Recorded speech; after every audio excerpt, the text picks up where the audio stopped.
মসজিদে ঢোকার সাথে সাথে যদি আপনার মোবাইল সাইলেন্ট হয়ে যায় তাহলে কেমন হয়? কারণ বর্তমানে এই প্রবলেম কিন্তু অনেক দেখা যাচ্ছে যে নামাজেরত অবস্থায় হঠাৎ করে রিং বেজে উঠছে। এটা কিন্তু নামাজের অনেক সমস্যা হচ্ছে। সো অনেকের গান দেওয়া থাকে, এটা আসলে খুবই বাজে একটা সিচুয়েশন তৈরি হয়। সো এই সমস্যাকে সমাধান করার জন্য আজকে আমি চিন্তা করে দেখলাম যে এরকম একটা অ্যাপ থাকলে ভালোই হয়, এবং একটা অ্যাপ পেয়েও গেলাম। আপনাদের সাথে সেই অ্যাপের পরিচয় করে দিচ্ছি। এখন থেকে মসজিদে ঢুকলে মানে নামাজের টাইমে আপনার মোবাইল অটোমেটিক কি হবে? সাইলেন্ট হয়ে যাবে। আপনার কোনো রিং বাজার চিন্তাই থাকবে না। এবং আবার সেই নির্দিষ্ট সময় পর না মানে নামাজ শেষে মোবাইল অটোমেটিক আবার সাইলেন্ট মোড অফও হয়ে যাবে। কিভাবে এই অ্যাপ ব্যবহার করতে হবে সেটা দেখে দিচ্ছি, এবং এই ভিডিওটা শেয়ার দিয়ে রাখুন, অনেকের অনেক কাজে আসবে আশা করি। আমার এটিকে ফলো দিয়ে রাখুন, এরকম অনেক ইম্পর্টেন্ট ভিডিও আসবে যা আপনার অনেক কাজে দেবে। So let's check it out.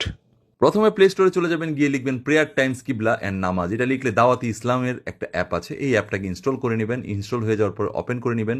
Open করার পরে দেখুন এখানে ইংলিশ বাঙ্গালি সবই আছে, আপনি বাংলা সিলেক্ট করে নেবেন আপনার ভাষাটাকে।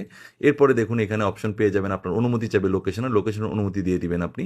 এরপরে নিচে দেখুন অপশন আছে সাইলেন্ট, নিচে দেখুন সাইলেন্টে ক্লিক করলেন। ক্লিক করার পরে দেখুন ফজর নামাজ অপশন আছে, এখানে ক্লিক করবেন। ক্লিক করার পরে এখানে আবার একটা অনুমতি চাইবে, অনুমতিটা দিয়ে দিবেন। অনুমতিটা হচ্ছে আপনার পারমিশনের। সো এখান থেকে দেখুন শুরু এবং শেষ। সো ফজর নামাজ আপনি কয়টা থেকে কয়টা পর্যন্ত মোবাইলটা সাইলেন্ট করতে চান সেটাকে অ্যানাবেল করবেন। শেষ লেখা আছে, শেষেও আপনি এভাবে অ্যানাবেল করবেন। এভাবে প্রতিটা নামাজ আপনি সেট করে দিবেন, ওই সময় মোবাইলটা অটোমেটিক সাইলেন্ট হবে এবং সাইলেন্ট মোড অফ হয়ে যাবে অটোমেটিক।